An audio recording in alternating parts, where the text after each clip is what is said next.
Bonsoir, il est 19h18, bienvenue dans votre local de Montpellier. Et l'on commence ce soir par la polémique suscitée par la journée de Jérusalem.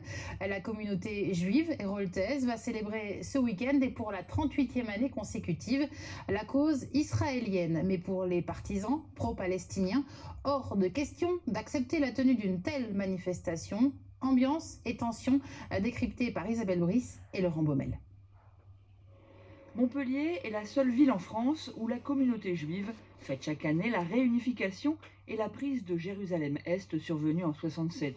Une manifestation dénoncée régulièrement depuis 2011 par BDS 34, un comité antisioniste. C'est une journée de commémoration politique de la victoire israélienne qui a occupé l'ensemble de la ville de Jérusalem le 7 juin 1967.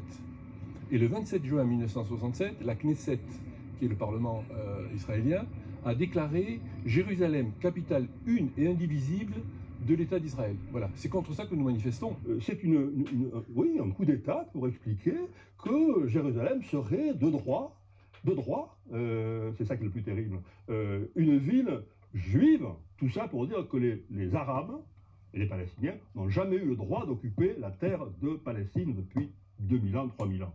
C'est là où c'est un débat de fous furieux qui ne peut provoquer que des désastres, de la guerre civile et internationale. Pour les organisateurs de cette journée, cette politique s'apparente à un faux procès monté par des extrémistes. Eux mettent en avant un rassemblement juif festif et ouvert à tous. Il y a un attachement très très fort des juifs du monde entier vers cette ville de Jérusalem. Donc on la fête et on l'honore. C'est pas d'aller discuter politique ce jour-là spécifiquement. Maintenant, si des questions nous sont posées au plan politique, on y répondra, mais c'est pas le but de la journée. Depuis 38 ans, les responsables politiques locaux participent à la journée de Jérusalem. Georges Frêche a toujours soutenu cette manifestation associative. Sur le plan du droit international, Jérusalem n'est pas encore la capitale d'Israël. Elle le sera peut-être un jour si et seulement si elle devient en même temps celle de la Palestine. Allez, on se détend.